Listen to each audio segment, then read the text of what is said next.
Welcome back to It's Not a Sport.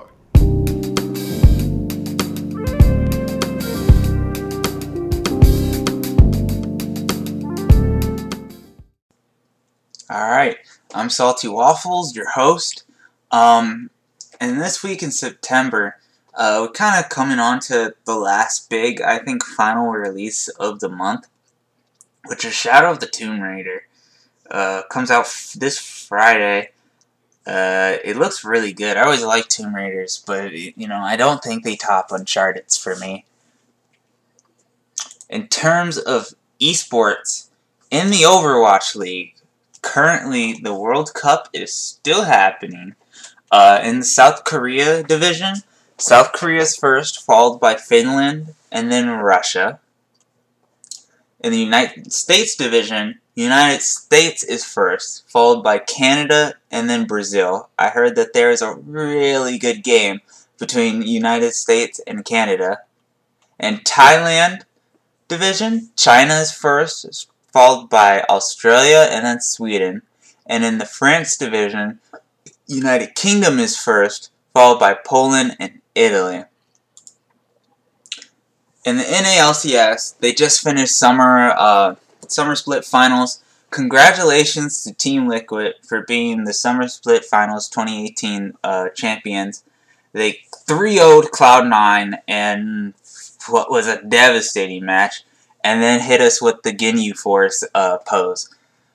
It was a good game. I watched the last 10 minutes of it. It was brutal. In third place, TSM won third place versus 100 Thieves. It was a 5 games series with TSM being the victor. And I believe 100 Thieves is now sent to the Gauntlet to battle for our third slot for Worlds. In terms of the EU LCS, which I hear is much more higher quality of games than NA, congratulations to Fnatic for going 3 versus 1 versus FC. They are the Summer Split EU LCS 2018 champions. And then for third place, Team Vitality won to Team Misfits, going 3-1. And I believe Misfits is now sent to their Gauntlet to battle for their third place for Worlds. That's it. We have a great show today. I talk Spider-Man and give my review and opinions on how the game went. I also talk about Destiny 2 Forsaken, and if it's worth buying, and if this truly redeems the game. I hope you enjoy it. Let's move on.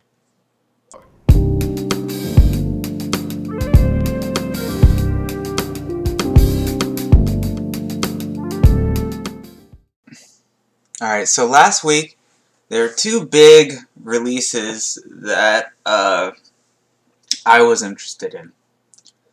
One being more than the other. The first one being Destiny 2. If you've listened to previous podcasts or just followed Destiny 2 in general, you knew that this was kind of had to be their redemption.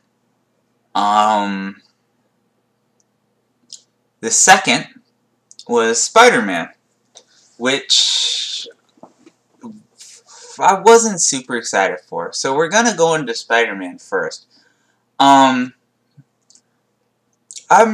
First off, I am not a big fan of Marvel Comics as much as I am DC.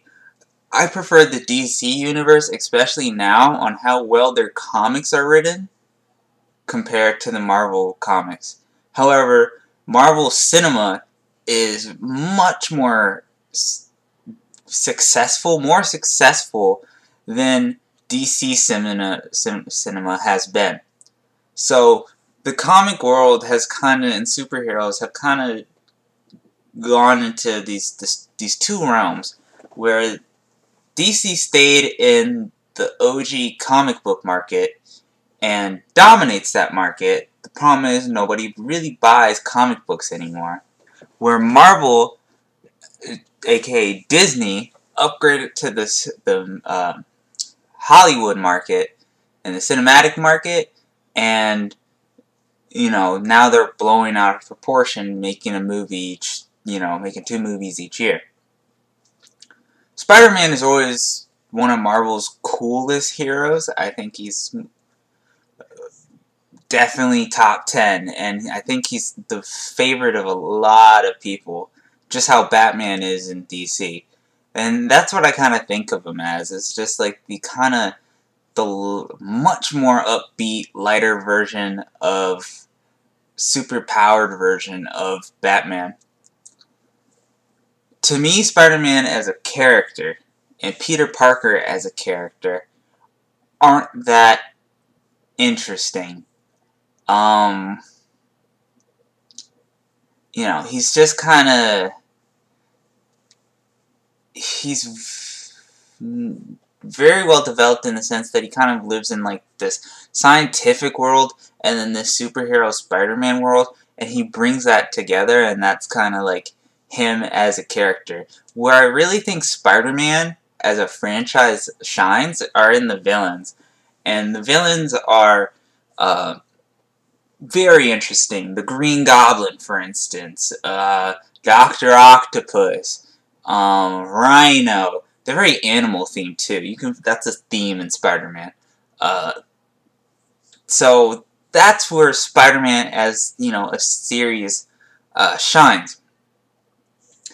The game came out, and I did not play the game, but I did watch gameplay from it, full story gameplay. I watched a man play it.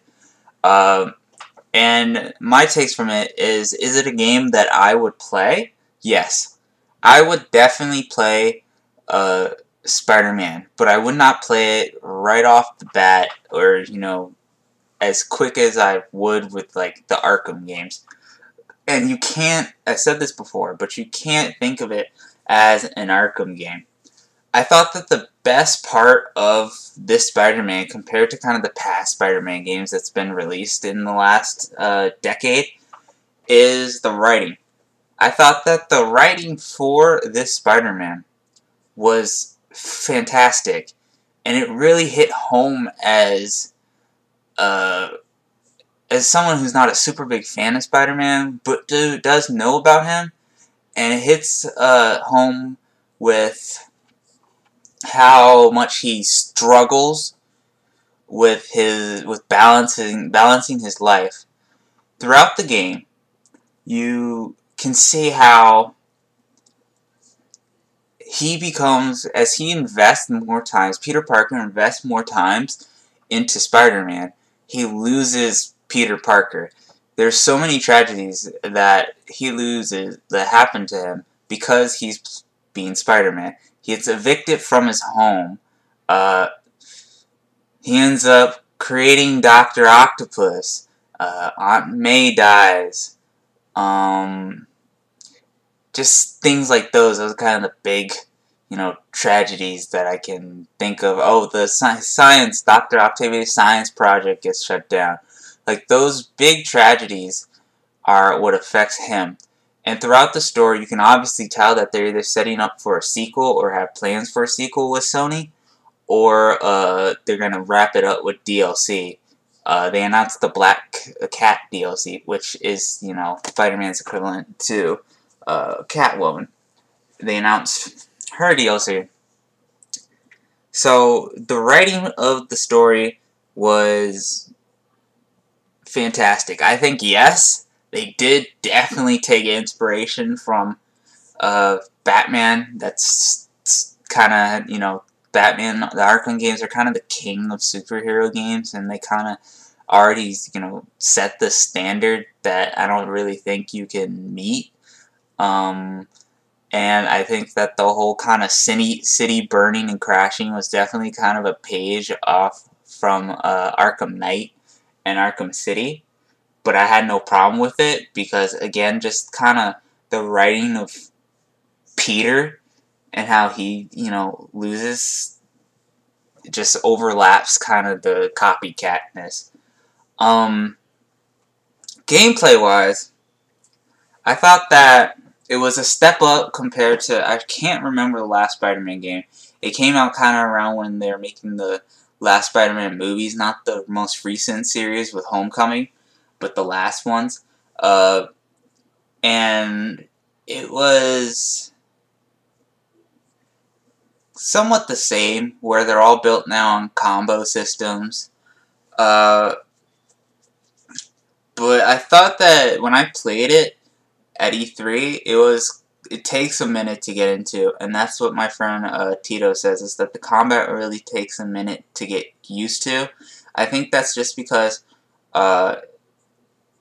it doesn't have the same flow that maybe I'm used to with Batman games. Because Batman games it was originally supposed to be like a rhythm type fighting system when they first released it in the demos, and it was supposed to be like, you know, fight to the beat. And then they scrapped that and it got turned into what it is today. But at the end of the day, it's still a rhythm system. You listen to fast music while you play Batman, you can just kind of predict, you know, flow and counter, and it's like that.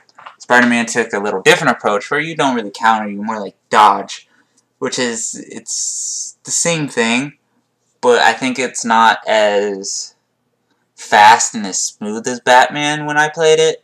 It was more when Batman's like, you know, Chief Keef and kind of like 2 Chainz. Spider-Man's more like art, like pop. It's more like pop music. Like, that's what I think the fighting style is more like in that game. In terms of when I was watching the gameplay and the boss battles, I think that the opponents that you face in the game are very appropriate, and they build up the stories. Again, with the writing, I think the best part of the game is the writing. They build up the stories of not just Peter and Spider-Man, but also Miles Morales, Mary Jane, Dr. Octavius, Norman Osborn. You know, they build up the characters really well, of the entire cast throughout the game. With that being said, when it goes into boss battles, I thought the boss battles were lacking.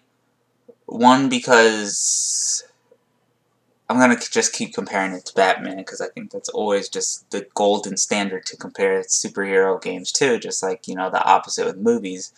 Batman boss fights always required some sort of gadget. You needed a gadget, you needed the gadget to do some sort of mechanic, or the gadget would just let you bypass some sort of mechanic. Spider-Man tried to accomplish the same thing. The problem is that all the other gadgets in the game are basically irrelevant, because the only gadget you really need are just the basic web shooters that you come with. If you play the game and just do web shooters only and just upgrade those are all you need.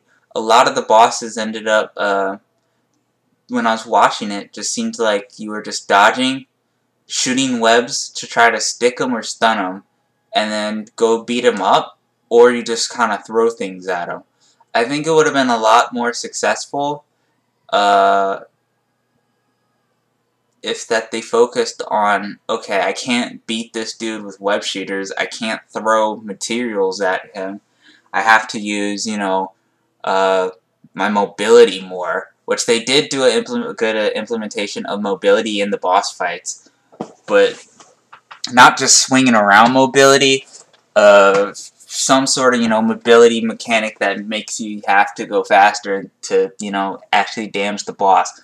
Or you have to use the shock web to damage your boss. Or you have to use, you know, the sticky grenade web thing. Just something like that. Because all you really need to do, even the final boss fight during Dr. Octavius on the roof of Oscorp, is you just shoot him with the web until he gets stuck, and then you go beat his ass. And that just ended up being the, you know, majority of the fight. All in all, I think that it is definitely a game worth trying out. I'm gonna definitely try it out. I'm really excited to see what DLC they do. with Black Cat and you know, whoever else. Maybe they have a Venom DLC, or you know, maybe Miles Morales will actually be playable. I thought that it was kind of sad that we didn't get to actually be him as Spider-Man, but who knows where they'll go with it. Moving on to Destiny 2. This is something I actually have been able to play, and I still am playing it. It's been a week since its release, and they did a great job. Basically, they kind of went full circle with Destiny 2 that they did with Destiny 1. And I think that's what people are mostly disappointed about, but it's really what makes this DLC perfect is the small changes. Weapon slot changes help a lot. Being able to have a shotgun or a sniper in my secondary, and then being able to pull that out and just shoot something with it with more ammo than just like 16 bullets or something, and being able to actually get ammo for it is fantastic. Second, the collection system, being able to know what I have, I don't have, where to get it, random rolls, and just getting it on the fly whenever I need it is perfect. That's also a wonderful addition to the game. Number 2, a new open world space with a new enemy. It just feels really good to fight something new. Instead of fighting the same old Hive and Fallen and, you know, Taken, it just feels good to, you know, fight a new enemy type with new abilities and new tactics. And I had to kind of learn, you know, okay, what do they do? Oh, after that, just the open world space. The Dreaming City is fantastic, as well as the shore. Just having 2 open world spaces, it just feels good, you know, to be able to explore such a beautiful world instead of being trapped in, you know, some shitty-ass chamber that is Mercury.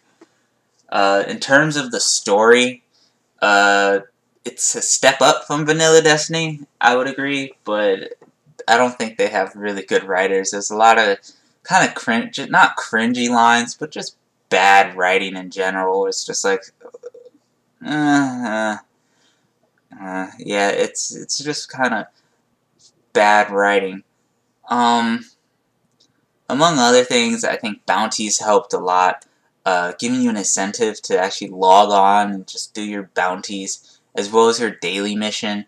Slowing down the progression feels really weird at first, but I think in the long run it's gonna help, as long as it just like doesn't really lock you out of super endgame content, like the raid. Like you'll progress. I'm already at 520 light. The max is 600, and it feels good also because I'm not rushing to get to max level, because I can't really rush to get to max level. Instead, it's more about playing the game instead of rushing to get to max level. My other kind of concern is exotics being such a really rare drop. I've only gotten 1 exotic to drop throughout the entire week that I played. It's kind of bugging me. I would like to see that bump just a tad bit, but it's really fine because I think Xur kind of makes up for that. I think it's useless for like end late game have everything players, but you know, maybe if you don't get what you want, Xur will always have a guaranteed exotic for you during the week. They shouldn't drop like candy like they used to be. But all in all, it's a definitely humongous step up compared to the last 2 DLCs. Though my only, well, I'll say this first actually. I'm hoping for the raid. The raid is kind of, they're continuing the story, I believe, with the raid. I think when the raid is released, the story will be continued, because the story for me was, it was better, but it was a letdown, to be honest. The ending was a cliffhanger, I would say. It didn't really sum, you know, anything up. Did we get revenge like that? Things like that really pissed me off. Like at the ending, who shot, I'm forgetting his name, the main antagonist of this DLC. Was it me or was it Petra? Things like that really get to me. I want to know. Then it comes with, like, that's just a cop-out. And then it comes to the queen. Like, what happened to the queen? Yes, we know she's alive, but, that doesn't really answer, like, what happened to her? How is she alive? And I think that will continue with the raid, which all I ask from the raid is more bosses. That's what my problem. I didn't play the last two DLC's raids, but with the Leviathan, with Vanilla Destiny's raid, there were no bosses. There was just Callus, and a lot of them were just kind of puzzles and challenges. I like the puzzles and challenges. Just turn them into bosses. I think always a prime example of bosses will be Vault of Glass when it first came out for me, and King's Fall when it first came out. King's Fall was very mechanically heavy, but it was still, those were the two primary boss encounters. I think those two are definitely Bungie's top two raids, where if they get a sweet mix of both between mechanics, puzzles, challenges, and bosses, it will be perfect. And I hope the Dreaming City is just filled with that and filled with lore. The raid comes out Friday, I believe. I'm looking forward to it. If it's possible, if I can get a group of people to do it on day one, I definitely will. Anyway, for conclusion of Destiny 2 Forsaken DLC, I definitely think it's worth playing. It's total step up, and it's what the game should be when it was launched. The only thing I would be cautious about is, even though, yes, this redeems Bungie a little bit in Destiny 2, I don't think it justifies the $40 annual pass price that they're going to ask for future content that they're going to add to the game. I don't think it justifies that just yet. I think that will be justified when we see the first content for that annual pass. Alright, anyway, we're going to move on. Thank you for listening.